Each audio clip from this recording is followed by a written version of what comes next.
Learning allows us to make sense of the world around us, the world inside of us, and where we fit within the world. So keep learning as well as growing with NTP Academia.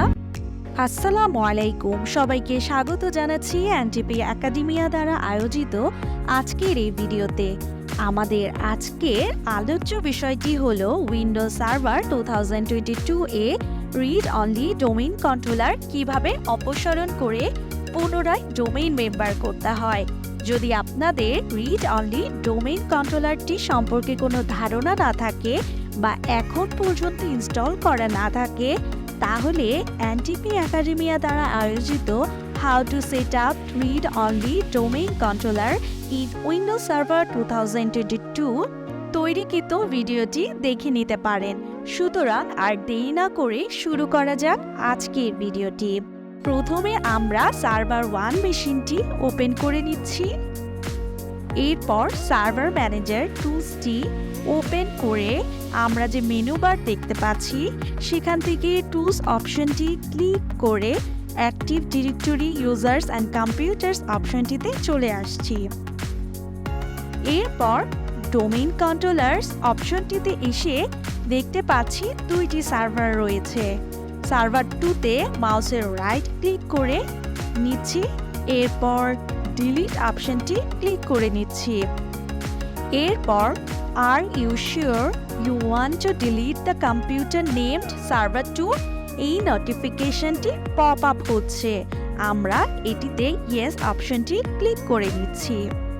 Deleting domain controller ট্যাবটি open হলে আমরা দেখতে পাচ্ছি যেখানে RODCতে ক্যাশকৃত user অ্যাকাউন্টগুলোর password reset করার জন্য, RODCতে ক্যাশকৃত computer অ্যাকাউন্টগুলোর password reset করার জন্য এবং RODCতে ক্যাশকৃত অ্যাকাউন্টগুলোর লিস্ট এক্সপোর্ট করার জন্য টোটাল এই তিনটি অপশন চেক করে নিব।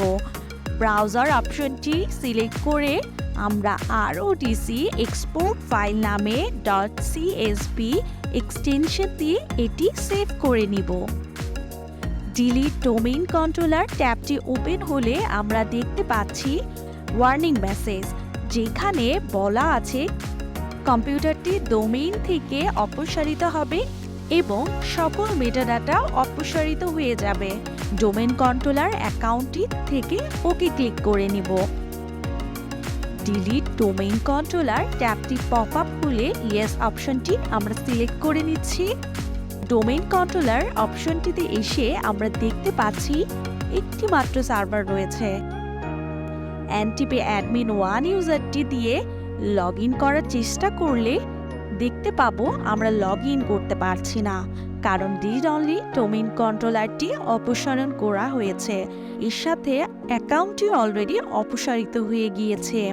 সুতরাং আমরা আজকের এই ভিডিওতে জানতে পারলাম গ্রাফিক্যাল ইউজার ইন্টারফেস ব্যবহার করে উইন্ডোজ সার্ভার 2022 এ সার্ভার ম্যানেজার ব্যবহার করে রিড অনলি ডোমেইন কন্ট্রোলারকে ডিমোট করা, রিড অনলি ডোমেইন কন্ট্রোলারটি অপসারণের পর তা যাচাই করে দেখা। আজকের ভিডিওটি এই পর্যন্তই। এতক্ষণ সাথে থাকার জন্য সবাইকে জানাচ্ছি আন্তরিকভাবে ধন্যবাদ। আগামী ভিডিওতে আমরা উইন্ডোজ সার্ভারের অন্য একটি টপিক নিয়ে চলে আসবো আপনাদের মাঝে। সেই পর্যন্ত সবাই ভালো এবং সুস্থ থাকুন। লাইক, কমেন্ট এবং শেয়ার দিয়ে